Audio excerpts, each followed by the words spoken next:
메리 크리스마스. 성탄의 은혜와 축복이 가정과 교회에 충만하기를 소원합니다. 오늘 12월 25일 목요일입니다. 매일 성경 묵상 말씀은 미가 5장 1절에서 15절의 말씀입니다. 크리스마스지만은 참 요즘 기쁨보다는 오늘날 세상의 많은 사람들은 자신의 수치를 감출 길 없어서 극단적인 처신을 하는 그런 경우를 보면서 참 슬프기도 하고요. 뉴스에 보니까 얼마 전에 한 가장이 아이들을 먼저 목 졸라 죽이고 자신은 밖으로 뛰어내려서 생을 마감했다 하는 그런 뉴스도 있고 참 씁쓸한 소식을 연말 가까운 이때에 많이 듣고 있습니다. 또 오늘은 특별히 행복한 성탄절, 기쁜 성탄절인데 참 이런 일들보다도 세상에는 슬픈 일들이 너무 많아서 참 걱정이에요. 많은 사람들이 다른 형태이긴 하지만은 정치인들에게는 그들이 생각하는 수치, 나 부끄러워서 못 살겠다 하면서 어떤 극단적인 선택을 하는 그런 수치가 정치인들에게는 명예, 사업가들에게는 파산, 또 어떤 사람들에게는 자존심, 어떤 사람들에게는 빚, 어떤 학생들에게는 시험 성적, 학교, 이런 것들 많이 있죠. 우리 성도님들은 그 수치를 고통으로 여기며 절망 가운데 있는 사람에게 하나님은 오늘 본문에 귀한 예수 그리스도를 주시는 그 예언을 주신다라는 것을 아셔야 돼요. 그러므로 오늘 이 말씀을 제가 쭉 묵상하면서 생각하니까 예수 그리스도에 관한 예언, 구원, 성경 전체에서 보면 어떤 구원을 주시겠다, 예수 그리스도에 관한 예언, 이런 것들이 나오기 전에는 반드시 어떤 고난, 수치, 막 힘든 그런 일들이 있을 때에 하나님께서는 이런 말씀들을 문득 던지고 있는 것을 볼 수가 있습니다. 자, 오늘 말씀을 통해서 한번 생각해 보겠습니다. 1절 말씀을 보면 딸 군대여 너는 때를 모을지어다. 그들이 우리를 애워쌌으니 막대기로 이스라엘 재판자의 뺨을 치리로다 라고 합니다. 이는 장차 이스라엘이 당하게 될 수치와 고통을 예언하는 거예요. 군대는 원래 아들, 즉 남자들이 모이는 거잖아요.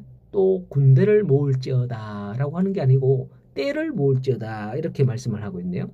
이 말은 침략자들을 대적하기 위해 숫자가 모이긴 모였으나 힘도 없는 무리들에 불과한 것이다 라는 그런 뉘앙스입니다.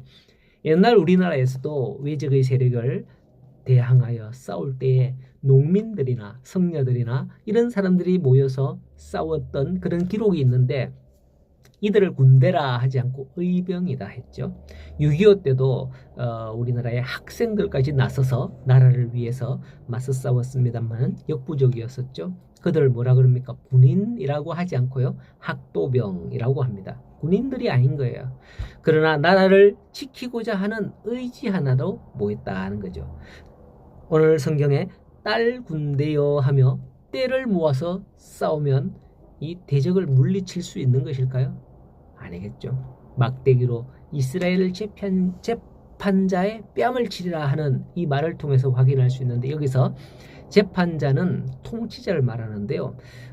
이 말씀은 예루살렘이 대적들에 의해서 함락되고 그 대적들이 이스라엘의 지도자들을 때린다는 거예요. 때린다. 뺨을 몽둥이로 때린다는 거죠. 막대기로. 그 고통과 수치를 당하게 될 것이다 라는 것을 나타내는 말입니다. 이게 손도 아니고 막대기로 뺨을 친다. 손으로는 많이 치잖아요. 근데 막대기를 들고 맞으면 죽을 것 같아요. 어마어마한 수치와 모욕을 당하게 될 것임을 말하고 있는 겁니다. 실제 마지막 왕이었던 시드기야는 도망하다가 몰래 예루살렘 성벽에 구멍을 뚫고 도망하다가 붙잡혔잖아요. 그래서 어떻게 됩니까? 딱 눈앞에서 왕자의 죽임을 봐야 되겠습니다. 자기 아들이 죽는 걸 봐야 됐어요. 그리고는 곧바로 누나를 뽑아버렸어요. 그리고 바벨론으로 잡아갑니다. 시드기야 왕이 마지막이 그렇게 했었어요. 얼마나 치욕적이며 고통이었겠습니까? 눈 감아서 이제는 더 이상 볼 수 없는데 마지막 봤던 장면이 그런 거예요. 생각하면 생각할수록 막 돌아버릴 것 같겠죠. 선민이라고 하는 이스라엘이 어쩌다 이렇게 된 거예요? 바로 죄 때문이에요.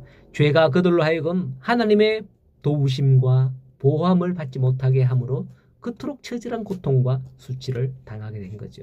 하지만 곧이어 2절에 베들레헴 에브라다야 너는 유다 족속 중에 작을지라도 이스라엘을 다스릴 자가 네게서 내게로 나올 것이라. 그의 근본은 상고의 영혼에 있느니라 라고 말합니다. 하나님은 그들이 죄 때문에 구원받을 수 없음을 아시고 그들의 죄 문제를 해결하실 자를 세상에 보내시겠다고 직접 예언하시고 직접 말씀하는 거예요. 그들이 구하지도 않았는데 이렇게 말씀을 하시는 것을 볼 수 있습니다. 즉 하나님의 독생자 예수 그리스도께서 베들레헴 에브라다야라고 하잖아요. 베들레헴에서 나실 것이다 라는데요. 그의 근본은 상고의 영혼에 있느니라. 처음부터 계시는 삼위 하나님, 성부, 성자, 성령 삼위의 하나님을 말씀을 하는 거예요. 마태복음에 동방 박사들이 동방에서 별을 보고 유대 땅 헤롯 왕국으로 와서 왕으로 나신 이가 어디 있느냐 하고 물었을 때 제사장들과 서기관들이 대답하기를 미가 5장 2절의 말씀을 찾아서 바로 여기 베들레헴에서 난다 예언되었다 라고 했습니다. 그렇습니다. 죄의 문제를 안고 살아가며 죽을 수밖에 멸망받을 수밖에 없는 저들을 위해서 하나님께서는 이처럼 저들의 구원자를 직접 약속해 주시는 것을 볼 수가 있습니다. 그러므로 오늘 우리도 마찬가지입니다.